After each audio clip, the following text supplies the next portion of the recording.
Hello friends, welcome to competitive corner. আজকে আমরা যে টপিকটা নিয়ে আলোচনা করব সেই টপিকটা হলো ক্রোমোজোম। তো এই ক্রোমোজোম টপিক থেকে কিন্তু প্রিভিয়াস ইয়ারে প্রচুর প্রশ্ন এসেছে, সেগুলো তো আমরা দেখবই। তার সাথে সাথে এই যে ভিডিওটা প্রথম থেকে শেষ পর্যন্ত যদি কেউ কমপ্লিট করো, এটা আমি 100% শিওরিটির সাথে বলতে পারি যে তার ক্রোমোজোম থেকে কোনো প্রশ্ন পরীক্ষায় আসলে সেটা সে করতে পারবে না, এরকম হবে না কিন্তু। অর্থাৎ ভিডিওটা দেখলেই পুরো ক্রোমোজোম যে টপিকটা সেটা ক্লিয়ার হয়ে যাবে, কারণ এটা আমি একদম ডিটেলসে নিয়ে নিয়েছি। তো চলো প্রথমে দেখো প্রিভিয়াস ইয়ারে কী ধরনের প্রশ্ন এই টপিকটা থেকে এসেছিলো। আদেও কি ক্রোমোজোম থেকে কোনো প্রশ্ন এসেছিলো? দেখো কত প্রশ্ন এসেছে। এটা সে 2021-এর শিফট 1-এ এসেছিলো, তখন দুটো শিফটে পরীক্ষা হয়েছে, 21 আর 22-এ। দেখো একটা প্রশ্ন এসেছে। তারপরেরটা দেখো, এটাও এসেছে ক্রোমোজোম থেকে, 2021-এ এসেছে। তারপরে দেখো 2022-এ এসেছে, শিফট 2-তে এসেছে। তারপরেও 2022-এ এসেছে শিফট 2-তে। তারপর দেখো এটা এসেছে 2022-এ, এটা 2021-এ। ঠিক আছে, তাহলে এতগুলো প্রশ্ন কিন্তু এসেছে এই শুধু ক্রোমোজোম টপিকটার ওপর থেকে, না কোষ বিভাজন না কোষ চক্র, শুধু ক্রোমোজোম থেকে। তো চলো এবার আমরা জানবো ক্রোমোজোম কি। তো ক্রোমোজোম বিষয়টা কি জানার আগে আমরা এই ছবিটাতে চলে যাব, তাহলে বিষয়টা আরও ক্লিয়ার হয়ে যাবে। দেখো এটা আমি একটা কিসের ছবি এঁকেছি বলো তো? এটা একটা প্রাণী কোষের ছবি। তো প্রাণী কোষের মধ্যে কী কী থাকে? প্রাণী কোষের মধ্যে নিউক্লিয়াস থাকে, আর কী কী থাকে? গলগি বডি থাকে, মাইটোকন্ড্রিয়া থাকে, রাইবোজোম থাকে, বিভিন্ন যে কোষীয় অঙ্গাণুগুলো থাকে। তো কোষীয় অঙ্গাণু থেকেও প্রচুর প্রশ্ন আসে, সেগুলো আমি আলাদাভাবে করাবো। এখন যেটা দেখছি সেটা দেখব।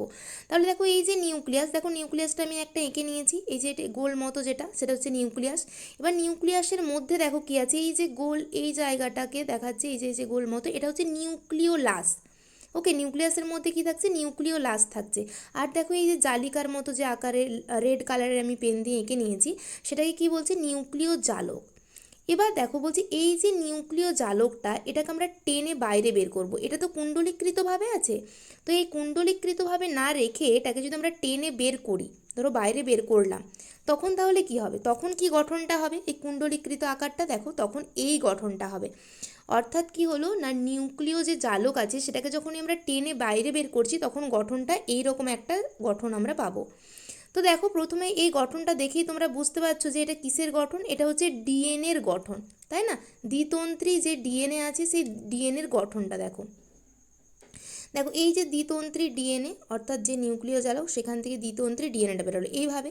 তারপর আস্তে আস্তে দেখা গেল এটা একটা লাইন হয়ে গেল, দ্বিতন্ত্রী ডিএনএ থেকে একটা সুতোর মতো দেখো লাইন এইভাবে চলে আসছে। তো এই যে সুতোর মতো যে একটা লাইন দেখতে পাচ্ছ, সেটাকে বলছে ক্রোমোনিমা। কি বলছে? সেটাকে বলছে ক্রোমোনিমা। ওকে, তাহলে দেখো প্রথমে কি বেরোলো? নিউক্লিয় জালকটাকে আমরা টেনে বাইরে বের করলাম, বের করার পর কি হলো? দ্বিতন্ত্রী ডিএনএ হলো।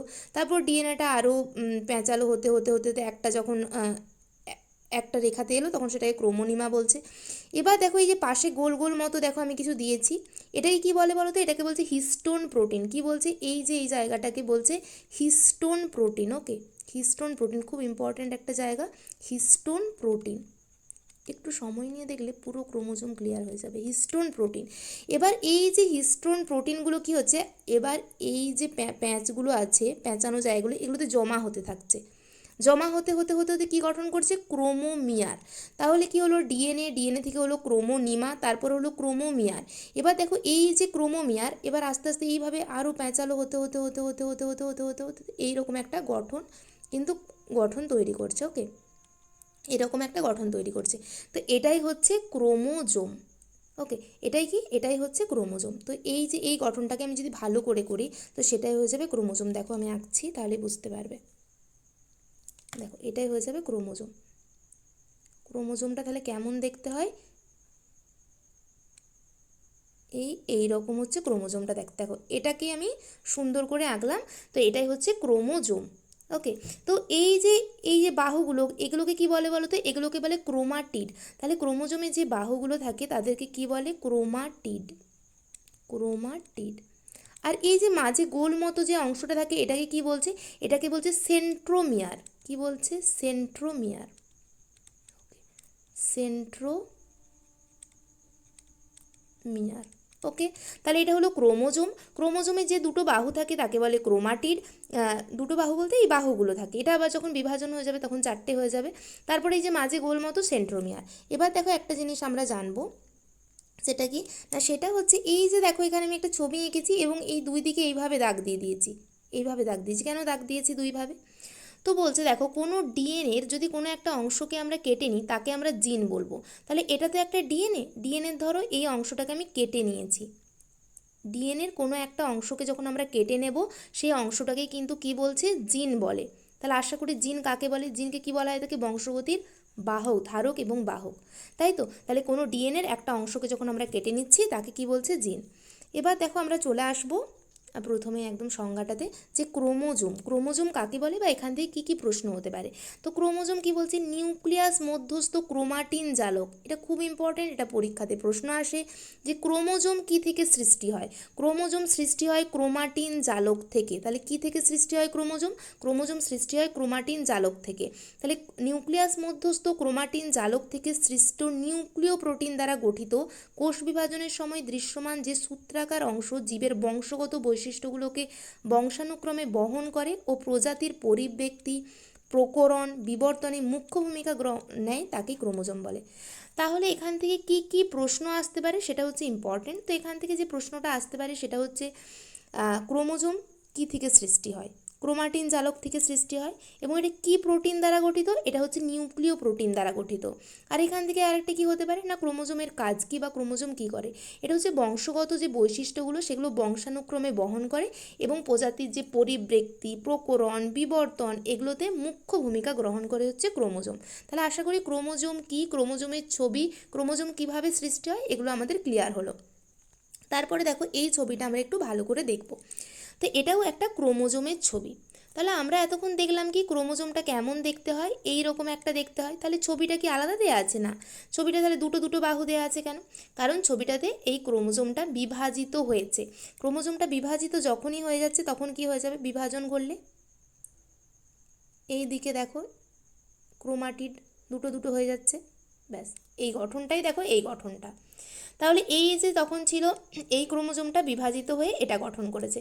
এবার দেখো এখানটা আমরা খুব ভালো করে দেখব যে কাকে কি বলে, তার মধ্যে দুটো জায়গা দেখব। এই জায়গাটা এখান থেকে পরীক্ষাতে প্রশ্ন এসেছিল যে প্রাথমিক খাজ না গৌণ খাজ, দুটো থেকে এই প্রাথমিক খাজ আর গৌণ খাজ এই দুটো জায়গা হচ্ছে সব থেকে বেশি ইম্পর্টেন্ট, যেটা একদম কি বলবো মুখস্থর মতো করে নিতে হবে পয়েন্টগুলোকে, সেগুলো করাচ্ছি। তো প্রাথমিক খাজ বলতে এই জায়গাটা, ঠিক আছে, এগুলো কি, এগুলো তো হচ্ছে তোমার ক্রোমাটিড, তাই না, এগুলো ক্রোমাটিড। এর যে মাঝে যে অংশটা সেটাকে প্রাথমিক খাজ বা কী বলে, মুখ্য খাজ বলে, যেখানে সেন্ট্রোমিয়ারটা অবস্থান করে। অর্থাৎ সেন্ট্রোমিয়ারে কী অবস্থান করছে, প্রাথমিক খাজ, বা এটাকেই বলছে মুখ্য খাজ।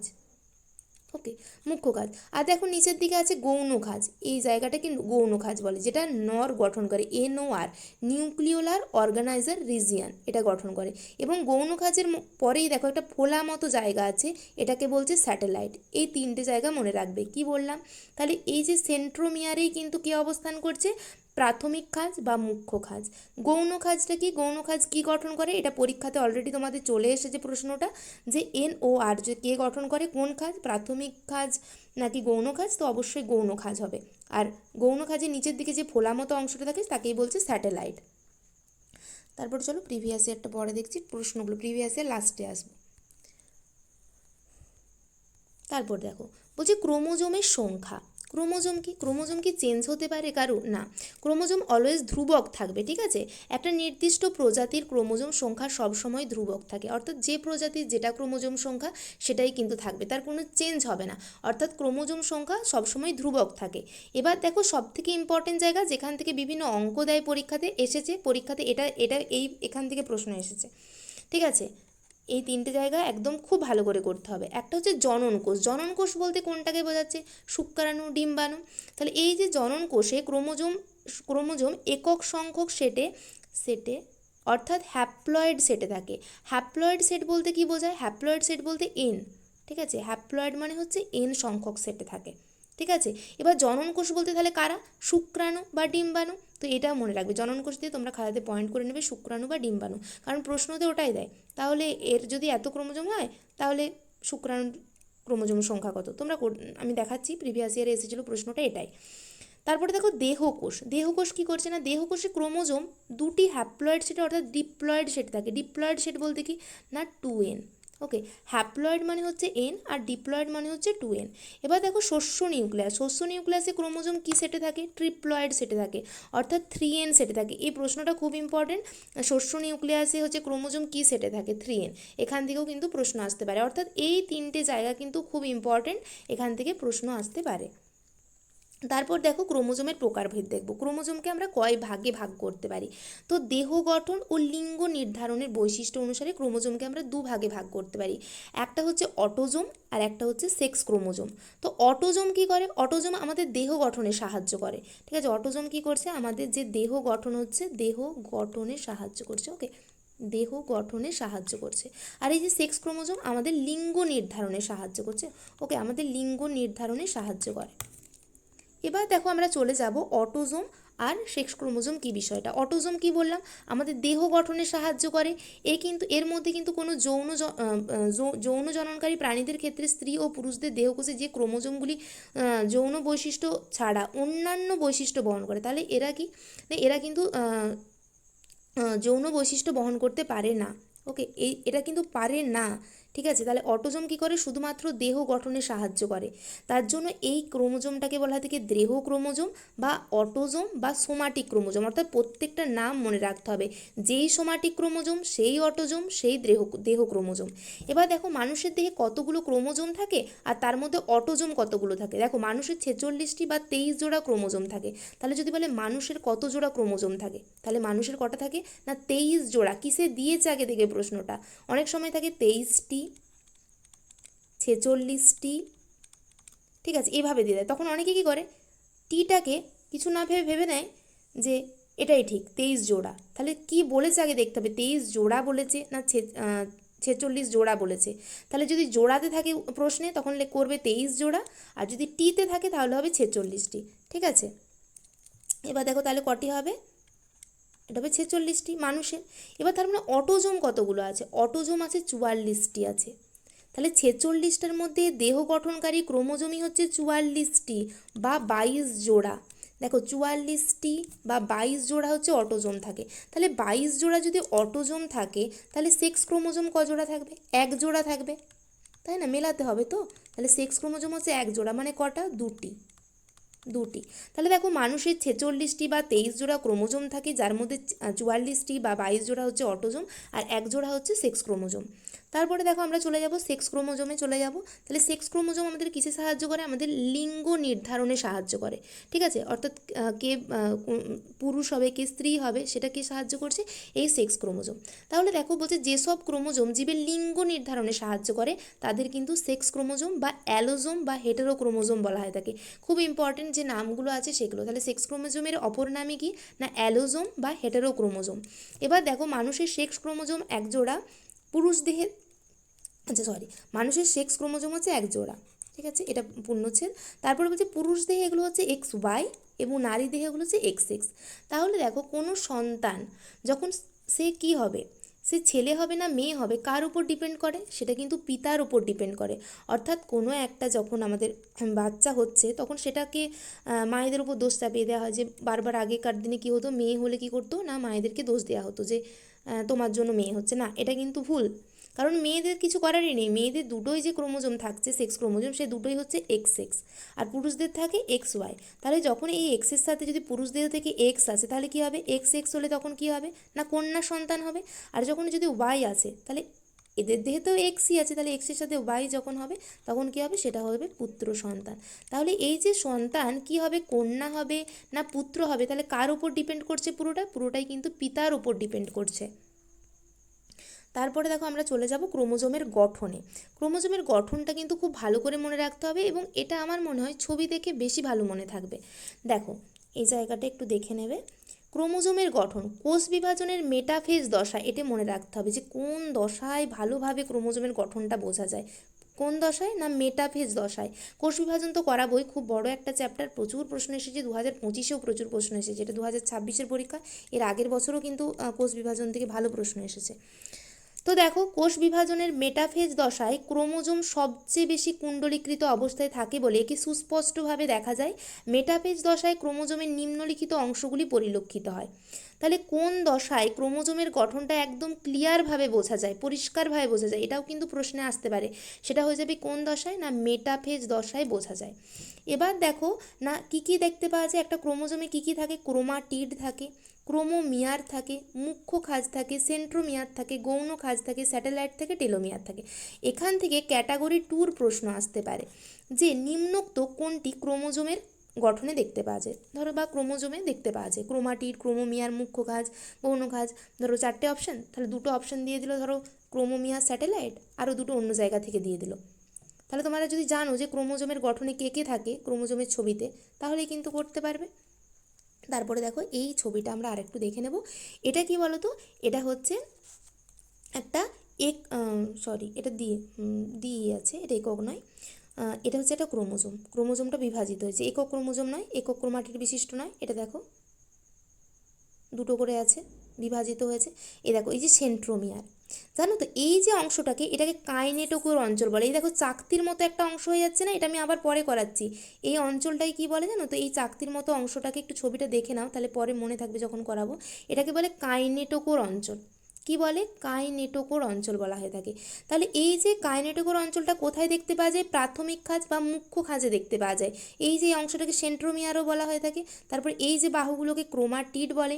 এই যে এর মধ্যে যেগুলো থাকে সুতোর মতো যে অংশগুলো, সেগুলো হচ্ছে ক্রোমোমিয়ার। তারপরে দেখো গৌণ খাঁজ বা নিউক্লিওলার অর্গানাইজার এনোয়ার, তার নিচেরটা হচ্ছে স্যাটেলাইট। এই ছবিটাই আমি তোমাদেরকে করালাম। তারপরে দেখো আমরা প্রত্যেকটা অংশ দেখব, যেমন এখানে দেখছিলাম ক্রোমাটিড, ক্রোমোমিয়ার, এগুলো সম্পর্কে আলোচনাগুলো দেখব যেগুলো পরীক্ষা পারপাসে ইম্পর্ট্যান্ট। তো প্রথমে আমরা দেখব ক্রোমাটিড। ক্রোমাটিড কোনটা, না কোষ বিভাজনকালে ক্রোমাটিড বিভাজিত হয়ে 2টি অপত্য ক্রোমোজোম সৃষ্টি করে এবং বংশগত বৈশিষ্ট্য বহন করে। তাহলে ক্রোমাটিড হচ্ছে এই যে এগুলো, এই বাহুগুলো, এগুলো বংশগত বৈশিষ্ট্য বহনে সাহায্য করছে বলছে।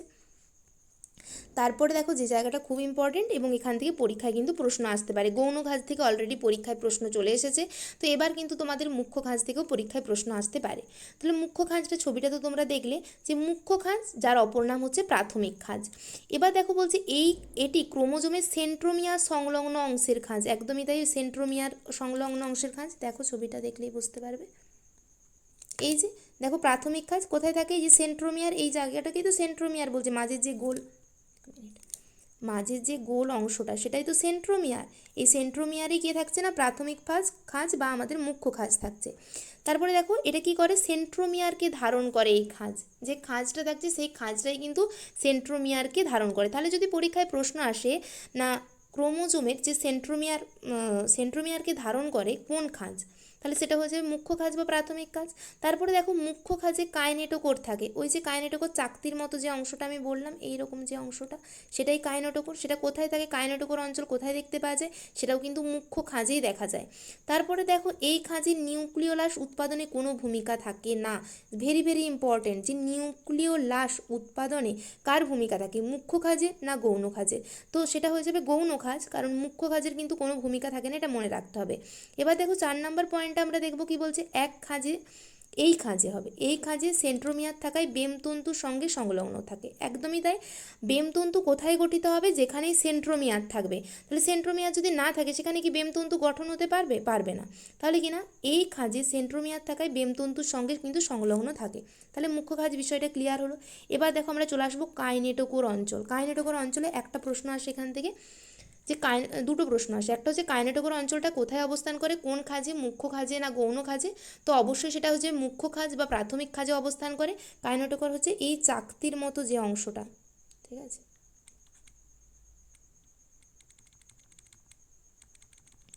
এই চাকতির মতো অংশ, দেখো ছবিটা তো ঠিকঠাক হচ্ছে না, তোমরা একটু বুঝে নেবে। তো সেন্ট্রোমিয়ার অঞ্চলে অবস্থিত যে প্লেটের মতো চাকতি বেমতন্তুর অনুনালিকার সঙ্গে যুক্ত হয়ে কোষ বিভাজনের সময় ক্রোমোজোমের অ্যানাফেজিক চলনকে নিয়ন্ত্রণ করে, তাকেই কিন্তু কাইনেটোকোর বলে। তাহলে এই যে কাইনেটোকোর অঞ্চল, এর কাজ কি, এটা কি করে, এটা হচ্ছে ক্রোমোজোমের অ্যানাফেজিক চলনকে নিয়ন্ত্রণ করে। তাহলে এটা প্রশ্ন আসতে পারে যে ক্রোমোজোমের যে অ্যানাফেজিক চলনকে নিয়ন্ত্রণ করে কে, সেটা হয়ে যাবে কাইনেটোকোর অঞ্চল। ওকে, দেখো তারপরেরটা চলে যাব গৌণ খাঁজ। ভেরি ভেরি ইম্পর্টেন্ট, এখান থেকে প্রিভিয়াস ইয়ারের প্রশ্ন কিন্তু এসেছে। তাহলে প্রিভিয়াস ইয়ারগুলোকেই কিন্তু ঘুরিয়ে ফিরিয়ে দিচ্ছে। দেখবে তোমরা প্রত্যেকটা সালের প্রশ্ন আমি যখন অ্যানালাইসিস করছি, একটা জিনিস আমি দেখছি যে যে জায়গাগুলো থেকে প্রশ্ন ধরছে প্রতি বছর কিন্তু সেই জায়গাগুলো থেকেই প্রশ্ন করছে, আলাদা কোনো আর নতুন করে তোমাদের আলাদা টপিক নিয়ে এসে করছে না। সেই তো 2-4টে প্রশ্ন থাকবেই যেগুলো বাইরে থেকে দেবে, কিন্তু বেশিরভাগ প্রশ্নটাই কিন্তু ওই একই জায়গা থেকেই দিচ্ছে। ঠিক আছে, ঘুরিয়ে ফিরিয়ে প্রশ্নগুলো প্রায় একই টাইপের, মানে একই জায়গাগুলোকেই ধরছে। তারপরে দেখো গৌণ খাজটা কি, গৌণ খাজ খুব ইম্পর্টেন্ট, বলছে ইন্টারফেজ দশায় এই অঞ্চলটি নিউক্লিওলাসের সঙ্গে যুক্ত থাকে এবং টেলোফেজ দশায় এই অঞ্চলের ডিএনএ নিউক্লিওলাস গঠন করে। এই কারণে গৌণ খাজকে নিউক্লিওলার গঠনকারী অঞ্চল বা এনওআর বা নিউক্লিওলার অর্গানাইজিং রিজিয়ন বলা হয়ে থাকে। তাহলে এখান থেকে কি করতে হবে, এত না বেশি ভেবে আমরা শুধু দেখব পরীক্ষা পারপাসে কি ইম্পর্টেন্ট, তাই না? তাহলে পরীক্ষা পারপাসে ইম্পর্টেন্ট হচ্ছে গৌণ খাজ কি গঠন করে, এটা এসেছে পরীক্ষাতে। তাহলে এনওআর গঠন করে, নিউক্লিয়ার অর্গানাইজিং রিজিয়ন গঠন করে, এছাড়াও এই অঞ্চলটা রাইবোজোমাল আরএনএ গঠনে সক্রিয় ভূমিকা গ্রহণ করে। তাহলে রাইবোজোমাল আরএনএ গঠনে কে সাহায্য করছে, সেটাও গৌণ খাজ। এবার দেখবো স্যাটেলাইট। স্যাটেলাইট কোনটা, একদম সেই নিচের দিকে ফোলা মতো যে অংশটা, ছবিটা দেখলেই বুঝতে পারবে। চলো ছবিটাতে চলে যাই, একবার দেখে নিই। এই দেখো ছবিটা, স্যাটেলাইট। এই যে গৌণ খাজের নিচে দেখো যে ফোলা মতো অংশটা আছে, এটাকেই বলছে স্যাটেলাইট।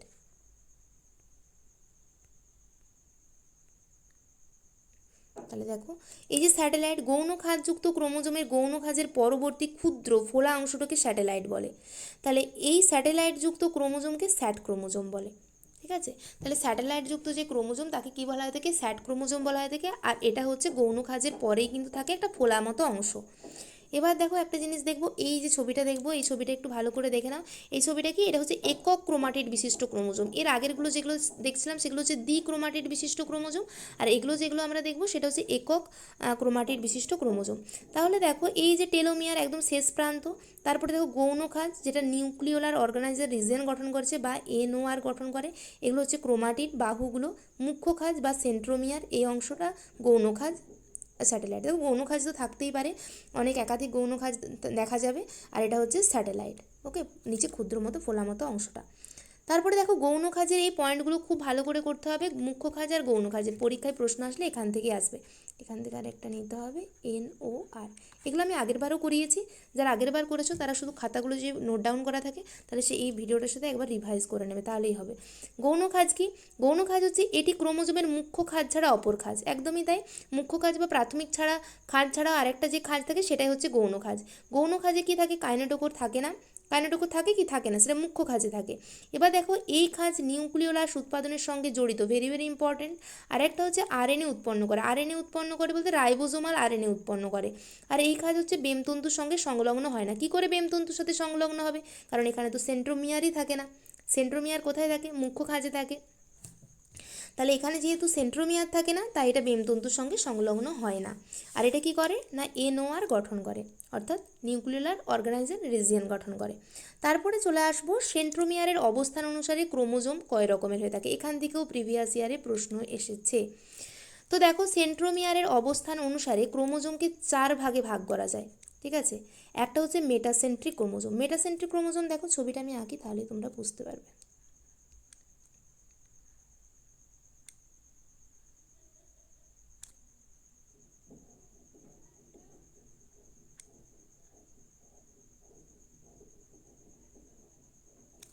দেখো মেটাসেন্ট্রিক ক্রোমোজোমটা কি বলছে না, এই ধরনের ক্রোমোজোমে সেন্ট্রোমিয়ার মধ্যস্থলে অবস্থান করায় বাহুর দৈর্ঘ্য প্রায় সমান হয় এবং অ্যানাফেজ দশায় এই ধরনের ক্রোমোজোম ভি বা ইউ আকৃতির মতো দেখায়। তাহলে এইটা শুধু ছবিটা মনে রাখলেই হবে যে মেটাসেন্ট্রিক ক্রোমোজোম কি না, যে ক্রোমোজোমের কি বলছে না, যে ক্রোমোজোমের সেন্ট্রোমিয়ারটা, এটা সেন্ট্রোমিয়ার, সেন্ট্রোমিয়ারটা কি বলছে, সেন্ট্রোমিয়ারের মধ্যস্থলে অবস্থান করে। তাহলে এই ধরনের ক্রোমোজোমে সেন্ট্রোমিয়ারটা কি হয় না, মধ্যস্থলে অবস্থান করছে। এই যে দুটো ধরো ক্রোমাটিডের মধ্যস্থলে অবস্থান করে একদম সেন্ট্রোমিয়ারটা, অর্থাৎ এই দুটো বাহুর দৈর্ঘ্য সমান হবে। ঠিক আছে, অবস্থান করে বাহুর দৈর্ঘ্য প্রায় সমান হয় এবং অ্যানাফেজ দশায় এই ধরনের ক্রোমোজোম ভি বা ইউ আকৃতির হয়। ধরো এই যে ক্রোমোজোমটা আমি এঁকেছি, এটা হচ্ছে মেটাসেন্ট্রিক ক্রোমোজোম। আবার এটাও মেটাসেন্ট্রিক ক্রোমোজোম, কারণ দেখো এই দুটো বাহুর দৈর্ঘ্য কিন্তু সমান আছে। ধরো এটাকে আমি টেনে নিয়ে দিকে এলাম, এ ধরো এটা তো এই ছবিটা, এই যে বাহুটা এখানে আছে, এই বাহুটা এই দিকে না রেখে আমি যদি টেনে নিয়ে এখানটায় চলে আসি, আবার ধরো এইখানে যেটা আছে এটাকে আমি ধরো টেনে নিয়ে এইখানে চলে এলাম।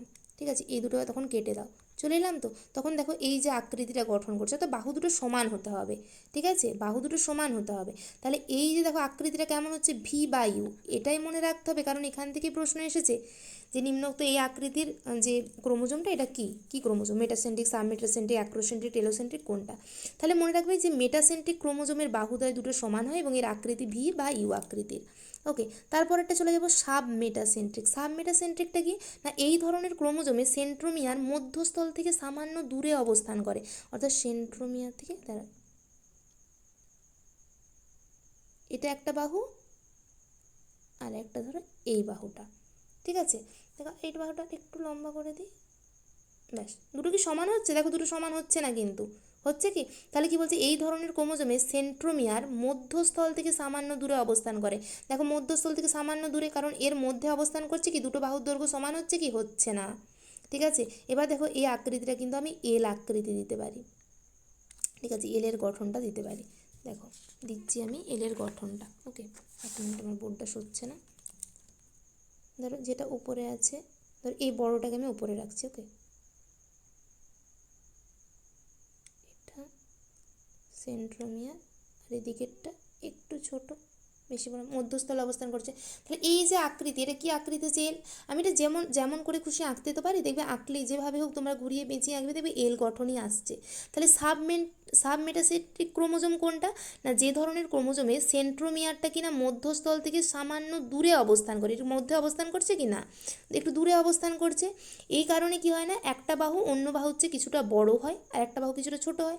তাহলে অ্যানাফেজ দশায় ক্রোমোজোমগুলোকে কী আকৃতির দেখতে লাগে, এল আকৃতির মতো দেখো, আকৃতিগুলো কিন্তু মনে রাখতে হবে।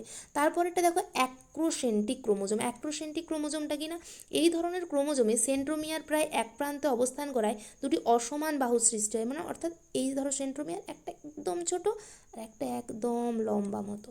ওকে, এটা হচ্ছে কিনা, এটা হচ্ছে তোমার অ্যাক্রোসেন্ট্রিক ক্রোমোজোম, যেটা কি আকৃতির, যে আকৃতির। ওকে, যেটা কি আকৃতির হবে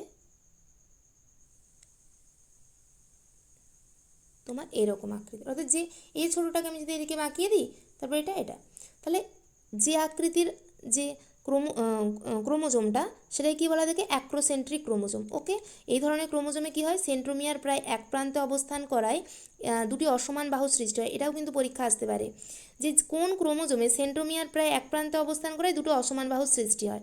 সেখানে অপশানগুলো দিয়ে দিলে করতে পারে মেটাসেন্ট্রিক, সাবমেটাসেন্ট্রিক, অ্যাক্রোসেন্ট্রিক, তাহলে উত্তরটা হয়ে যাবে অ্যাক্রোসেন্ট্রিক। ওকে, তারপর এটা দেখো টেলোসেন্ট্রিক। টেলোসেন্ট্রিকে কী হয়, কিচ্ছু থাকে না, টেলোসেন্ট্রিকে শুধুমাত্র একটাই বাহু থাকে। এটা এই ধরনের ক্রোমোজোমে সেন্ট্রোমিয়ার ক্রোমোজোমের শেষ প্রান্তে অবস্থান করে, তাকে টেলোসেন্ট্রিক ক্রোমোজোম বলে। ওকে, ক্রোমোজোমের কি না একদম শেষ প্রান্তে অবস্থান করছে সেন্ট্রোমিয়ারটা, এই যে ক্রোমোজোম তার শেষ প্রান্তে, এর এদিকে আর কিছু থাকে না। এই অ্যানাফেজ জ্বলনের সময় এই ক্রোমোজোমকে আয় আকৃতির মতো দেখতে লাগে, এই যে একদম আয়ের মতনই দেখো দেখতে, আয়, আমি যদি ধরি আয় আকৃতির, এটা গঠনটা আয় আকৃতির, ব্যাস টেলোসেন্ট্রিক। তাহলে আশা করি মেটাসেন্ট্রিক, সাবমেটাসেন্ট্রিক এগুলো তোমাদের ক্লিয়ার হলো। মেটা মানে কি হলো, ভি বা ইউ আকৃতির হলো মেটাসেন্ট্রিক, তারপরেরটা সাবমেটাসেন্ট্রিকটা হলো এল আকৃতির, তাই না, এরকমভাবে এল আকৃতির হলো। তারপরেরটা কি হলো না, অ্যাক্রোসেন্ট্রিকটা কি, যে আকৃতির হলো, যে আকৃতির হলো, ঠিক আছে। আর একটা হলো টেলোসেন্ট্রিক, টেলোসেন্ট্রিকটাতে কিছুই থাকে না, এইরকম। ওকে, ছবিগুলো একটু এঁকে এঁকে খাতাতে প্র্যাকটিস করবে, মনে থাকবে খুব ভালো, দেখলেও মনে থাকে না নোট ডাউন না করলে। তো দেখো এবার কি না, ক্রোমোজোমের সেন্ট্রোমিয়ারের সংখ্যা অনুসারে, এতক্ষণ হলো গঠন অনুসারে, গঠনটা কেমন, ভি না ইউ না এল না জে না আই, কী আকৃতির, এবার দেখব সংখ্যা অনুসারে, অর্থাৎ ক্রোমোজোমের সেন্ট্রোমিয়ারের সংখ্যা অনুসারে ক্রোমোজোমকে চার প্রকার হতে পারে। কি কি চার প্রকার, অ্যাসেন্ট্রিক। অ্যাসেন্ট্রিকটা কি বলছে না, ক্রোমোজোমের সেন্ট্রোমিয়ার অনুপস্থিত থাকলে, অর্থাৎ সেন্ট্রোমিয়ারটাই থাকছে না, অর্থাৎ যে ক্রোমোজোমে সেন্ট্রোমিয়ার থাকে না তাকে কি ক্রোমোজোম বলা হয় থাকে, তাকে অ্যাসেন্ট্রিক ক্রোমোজোম বলে। তাহলে যে ক্রোমোজোমে সেন্ট্রোমিয়ার অনুপস্থিত থাকলে সেই ক্রোমোজোমকে অ্যাসেন্ট্রিক ক্রোমোজোম বলে। এবার দেখো সেন্ট্রোমিয়ার না থাকায় ক্রোমোজোমটি বেমতন্তুর সঙ্গে যুক্ত হতে পারবে না, একদমই তাই। যদি সেন্ট্রোমিয়ার না থাকে তাহলে তো বেমতন্তু আসার কথাই আসছে না, আসছে কি, তাহলে বেমতন্তু গঠনও হবে না, বেমতন্তুর সাথে যুক্তও হতে পারবে না, অর্থাৎ কি হবে, বেমতন্তু গঠন না করতে পারলে কি হবে, কোষ বিভাজনে অংশ নিতে পারবে না। তাহলে যদি বলে যে ক্রোমোজোমের অ্যাসেন্ট্রিক যে ক্রোমোজোম সেটা কি কোষ বিভাজনে অংশ নিতে পারবে না? পারবে না। কেন পারবে না? কারণ এটা বেমতন্তুর সাথে যুক্ত হতে পারে না, তার জন্য পারবে না। এই কারণে পরবর্তী অপত্য কোষে এই ক্রোমোজোমের কোনো কার্যকরী ভূমিকা থাকে না, একদমই তাই। তারপরেরটা দেখো মনোসেন্ট্রিক মানে কি? একটা ক্রোমোজোম একটা সেন্ট্রোমিয়ার থাকে। তাহলে যে ক্রোমোজোমে যখন একটি সেন্ট্রোমিয়ার থাকে তখন তাকে মনোসেন্ট্রিক ক্রোমোজোম বলে। অধিকাংশ ক্রোমোজোমে একটি সেন্ট্রোমিয়ার সমন্বিত অর্থাৎ মনোসেন্ট্রিক। অর্থাৎ বেশিরভাগ ক্রোমোজোমটাকেই বলছে মনোসেন্ট্রিক। তাহলে মনোসেন্ট্রিক মানে যে ক্রোমোজোমে একটি সেন্ট্রোমিয়ার থাকে। তারপরটা দেখবো ডাইসেন্ট্রিক আর একটা হচ্ছে পলিসেন্ট্রিক। ডাইসেন্ট্রিক কি? ডাই মানে কটি? দুটি থাকবে। ক্রোমোজোমে যখন দুটি সেন্ট্রোমিয়ার থাকে তখন তাকে ডাইসেন্ট্রিক ক্রোমোজোম বলে। তো এর উদাহরণগুলো একটু মনে রাখবে, মানে এই দুটোরই উদাহরণ একটু ইম্পর্টেন্ট, পরীক্ষায় আসতে পারে। যে ভুট্টা ও ড্রসোফিলা মাছিতে কী ধরনের ক্রোমোজোম দেখতে পাওয়া যায়? তোমার অ্যাসেন্ট্রিক, ডাইসেন্ট্রিক, পলিসেন্ট্রিক, মনোসেন্ট্রিক, কোন ধরনের? না ডাইসেন্ট্রিক। তাহলে ভুট্টা আর ড্রসোফিলা মাছিতে কিন্তু ডাইসেন্ট্রিক ক্রোমোজোম দেখতে পাওয়া যায়। ডাইসেন্ট্রিক মানে কটা ক্রোমোজোম থাকবে? না দুটো করে ক্রোমোজোম থাকবে।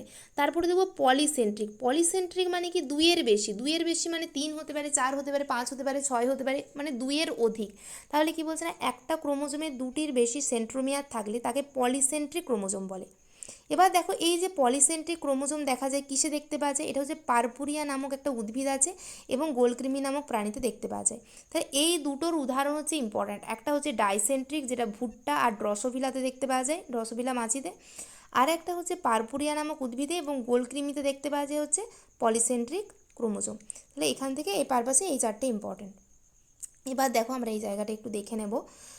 এই জায়গাটা বলছে ইউক্যারিওটিক ক্রোমোজোমের রাসায়নিক উপাদান। ক্রোমোজোমের রাসায়নিক উপাদানকে দুই ভাগে ভাগ করা যায়, একটা হচ্ছে প্রোটিন, একটা হচ্ছে নিউক্লিক অ্যাসিড। ক্যাটাগরি 2-র জন্য এই জায়গাটা ভেরি ভেরি ইম্পর্টেন্ট। ক্যাটাগরি 2-তে এখান থেকে প্রশ্ন আসতে পারে, ক্যাটাগরি 1-এ এখান থেকে প্রশ্ন আসতে পারে। তাহলে দেখো প্রোটিন কি না? প্রোটিন হচ্ছে দুই রকম প্রোটিন দিয়ে গঠিত। কি কি? একটা হচ্ছে ক্ষারীয় প্রোটিন, একটা হচ্ছে আম্লিক প্রোটিন।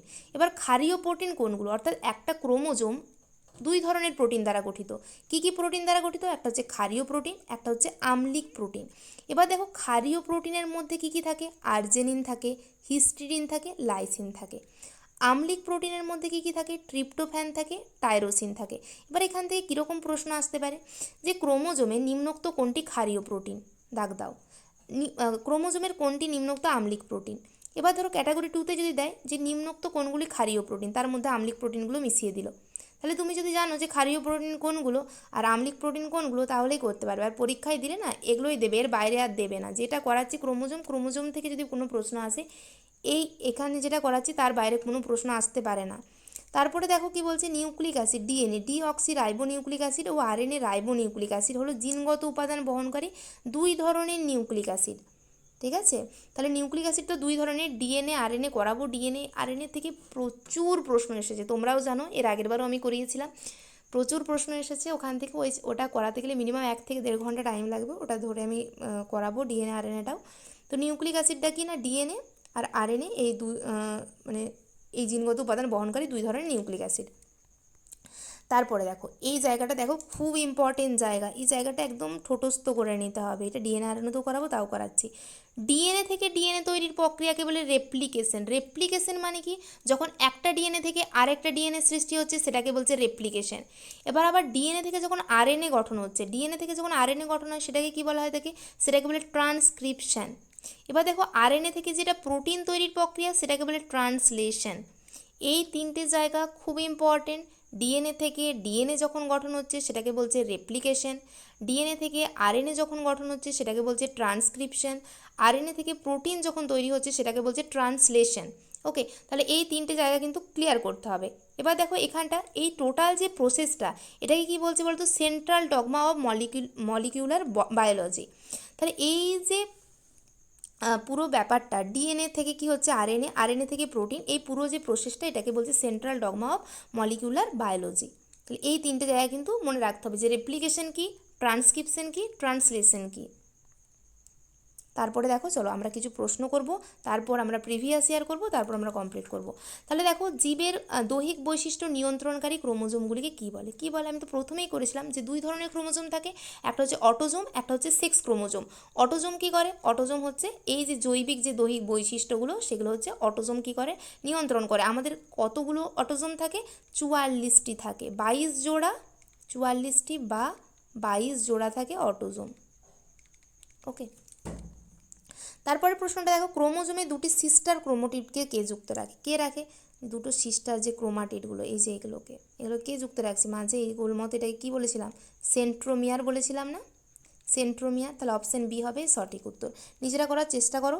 তারপরে দেখো NOR নিউক্লিওলার অর্গানাইজার রিজিয়ন ক্রোমোজোমে যে অংশের সাথে যুক্ত সেটি হলো, কোন অংশের সাথে যুক্ত? সেটা হয়ে যাবে অবশ্যই, এটা হচ্ছে তোমার গৌণ খাঁজের সাথে যুক্ত। তারপরের প্রশ্নটা দেখো, বলছে কোনো ক্রোমোজোমের ঠিক মাঝখানে সেন্ট্রোমিয়ার থাকলে তাকে ও ক্রোমোজোমটি ভি আকৃতির মতো দেখতে হলে, তাহলে এই যে এটা মাঝখানে ক্রোমোজোমটা আছে, ধরো মাঝখানে আছে, অর্থাৎ বাহু দুটো সমান। ওকে, দুটো বাহুই সমান, দুটো ক্রোমাটিড দুটো সমান হবে। তাহলে মাঝখানে যখন সেন্ট্রোমিয়ারটা অবস্থান করে সেটাকে বলে থাকে মেটাসেন্ট্রিক ক্রোমোজোম, অর্থাৎ দুটো বাহুর দৈর্ঘ্যই সমান হবে, ভি আকৃতি বা ইউ আকৃতির হয়।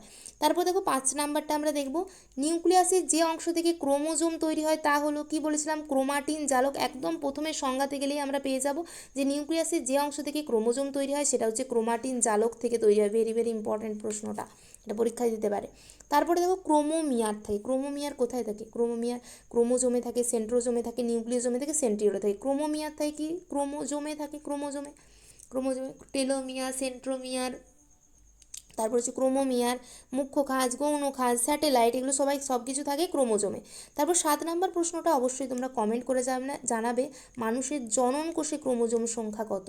ওকে, মানুষের জনন কোষে চেয়েছি কিন্তু প্রশ্নটা, কিন্তু ভালো প্রশ্ন একটা, এটা অবশ্যই তোমরা কমেন্ট করে জানাবে। চলো এবার আমরা প্রিভিয়াস ইয়ারে চলে যাব, যে প্রিভিয়াস ইয়ারের প্রশ্নগুলো আমরা করব, যে দেখি এবার করতে পারি কি না। ঠিক আছে, দেখো নিজেরা করতে পারো কি না। বলছে ক্রোমোজোমের শেষ প্রান্তের কাছে প্রাথমিক খাঁজ অবস্থান করলে তাকে কি বলে? ক্রোমোজোমের শেষ প্রান্তের কাছে, ঠিক আছে, ক্রোমোজোমের শেষ প্রান্তের কাছে করছে, তাহলে সেটা কি হয়ে যাবে? অ্যাক্রোসেন্ট্রিক ক্রোমোজোম, যেটা যে আকৃতির দেখতে হয়, শেষ প্রান্তের কাছে প্রাথমিক খাঁজ অবস্থান করলে তাকে বলা হয় থাকে অ্যাক্রোসেন্ট্রিক ক্রোমোজোম। তারপরেরটা চলে যাব, কি বলছে? নিউক্লিওলাস গঠনকারী অঞ্চলটি, ওই যে NOR যেটা বলেছিলাম, নর। ঠিক আছে, দেখো নিউক্লিওলার অর্গানাইজেশন রিজিয়ন, সেটা কি? নিউক্লিওলাস গঠনকারী অঞ্চল বলছে। সেই NOR গঠনকারী অঞ্চলটা কি? কেটে হয়ে যাবে গৌণ খাঁজ, হয়ে যাবে গৌণ খাঁজ। তারপরেরটা দেখে নেব, মানুষের জনন কোষের ক্রোমোজোম সংখ্যা কত? তাহলে মানুষের জনন কোষের ক্রোমোজোম সংখ্যা কত বলো? এটাই তো আমি মনে হয় দিলাম, তাই না? পরীক্ষা এসেছে, সেটা তোমরা কমেন্ট করবে। ঠিক আছে, এটা দেখো 2022-এর শিফট 2-তে এসেছিলো, বলে দিলে তো আর হবে না। তাহলে এই প্রশ্নটা তোমরা কমেন্ট করে জানাবে যে মানুষের জনন কোষের ক্রোমোজোম সংখ্যা কত। তারপরে দেখো এটা কি হবে না, যে মাইটোটিক মেটাফেজ দশাগুলিতে ভি আকৃতির ক্রোমোজোম দেখতে পাওয়া যায়, এই করালাম। ভি আকৃতির ক্রোমোজোম কিসে দেখতে পাওয়া যায়? মেটাসেন্ট্রিকে ভি আকৃতির হয়। তাহলে অ্যাক্রোসেন্ট্রিক, অ্যাসেন্ট্রিক, সাব মেটাসেন্ট্রিক। দেখো অ্যাসেন্ট্রিকটাও দিয়েছে, এই জন্য করি যে অ্যাসেন্ট্রিক মানে কি না, যার সেন্ট্রোমিয়ার থাকে না যে ক্রোমোজোমে, সেটাকে অ্যাসেন্ট্রিক বলে। ঠিক আছে, আর সাব মেটাসেন্ট্রিক বলতে কি আকৃতির হবে বলো তো? সেটা হচ্ছে এল আকৃতির যে ক্রোমোজোমগুলো, এল আকৃতির। আর অ্যাক্রোসেন্ট্রিক হচ্ছে কি না, অ্যাক্রোসেন্ট্রিক হচ্ছে তোমার জে আকৃতির, আর এটা হচ্ছে ভি আকৃতির, আর এটা হচ্ছে কোনো সেন্ট্রোমিয়ারই থাকে না। ঠিক আছে, তারপরেরটা দেখে নেব। দেখো এই প্রশ্নটা খুব ইম্পর্ট্যান্ট, আমি যখন প্রথমে করাচ্ছিলাম তোমাদেরকে বললাম যে এই জায়গাটাতে একটা অঙ্কের মতো বাসে।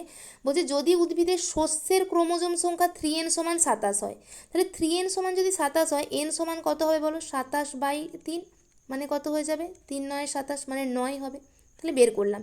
এবার দেখবো আমাকে কি চেয়েছে, তাহলে ওই উদ্ভিদের ডিম্বাণুর ক্রোমোজোম সংখ্যা কত? ডিম্বাণু চেয়েছে মানে কি বলবো? ডিম্বাণুর ক্রোমোজোম সংখ্যা হ্যাপ্লয়েড সেটে থাকে ডিম্বাণু, না ডিপ্লয়েড সেটে থাকে? আমি কি বললাম?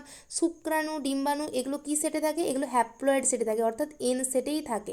তাহলে ডিম্বাণুর ক্রোমোজোম সংখ্যা কত হবে? 9ই হবে। তাহলে দেখো অপশানে আছে 9। আচ্ছা, যদি এখানে বলতো ডিম্বাণুর বদলে বলতো জাইগোটের ক্রোমোজোম সংখ্যা কত, তাহলে কি করতে?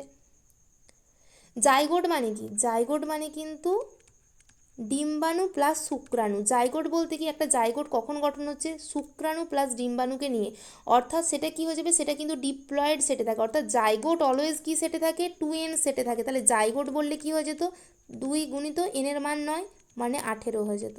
ওকে, তাহলে দেখতে হবে যে আমরা আমাদের পরীক্ষার প্রশ্নে কী চেয়েছে। তাহলে এখানে ডিম্বাণুর বদলে যদি শুক্রাণুও থাকতো তাহলেও কিন্তু 9ই হতো, কারণ ডিম্বাণু শুক্রাণু হ্যাপ্লয়েড সেটে থাকে, কিন্তু জাইগোট কী সেটে থাকে? ডিপ্লয়েড সেটে থাকে। তারপরেরটা দেখো, আচ্ছা সরি, এই জায়গাটা তো দেখলাম। আচ্ছা, এর পরের প্রশ্নটা, এটা 2022-এ এসেছে, প্রশ্নটা কি না, কোষ বিভাজনের সময় বেমতন্তু ক্রোমোজোমের যে অংশের সঙ্গে যুক্ত থাকে। তাহলে বেমতন্তু কোন অংশের সাথে যুক্ত থাকে বলো, এটা তোমাদেরকে করতে হবে। বেমতন্তু কার সাথে যুক্ত থাকে? তোমার বেমতন্তু আছে মানে সেটা উত্তরটা কী হয়ে যাবে? সেন্ট্রোমিয়ার হয়ে যাবে, অপশান বি হয়ে যাবে। তো প্রত্যেককে বলবো যে ভিডিওটা হয়তো একটু বড় হলো, কিন্তু ক্লাসটা তোমাদের দেখবে, এটা দেখার পর কি হয়ে যাবে না, পুরো ক্রোমোজোমটা ক্লিয়ার হয়ে যাবে। প্রত্যেকে অবশ্যই কমেন্ট করে জানাবে যে তোমাদের ভিডিওটা কেমন লাগলো আর কী ধরনের ভিডিও লাগবে। আর কিছুদিনের মধ্যেই কিন্তু 2-1 দিনের মধ্যে এমসিকিউর ভিডিওস আসতে চলেছে, 50টা বা 30টা করে প্রচুর এমসিকিউ প্র্যাকটিস করানো হবে। শুধু তোমরা তোমাদের বন্ধুদের সাথে প্লিজ চ্যানেলটা শেয়ার করে দাও, কারণ অনেক দিন ভিডিও আপলোড করা হয়নি বা দেওয়া হয়নি। তাই তোমরা যত শেয়ার করবে ততই কিন্তু ভিউজ বা এগুলো আসবে, তাহলে আমার ভালো লাগবে, মোটিভেশন আসবে। তোমাদের একটা কমেন্ট আমার জন্য অনেক অনেক আমার মোটিভেশনের মানে জায়গা। তোমরা যে কমেন্ট করেছো বলেই আমার নেক্সট ভিডিওটা করতে ইচ্ছে করে। তাই প্রত্যেককে বলবো। আর তোমরা আমাদের হোয়াটসঅ্যাপ চ্যানেলে যুক্ত হতে পারো, আমি লিঙ্কটা দিয়ে দেবো। Thanks for watching.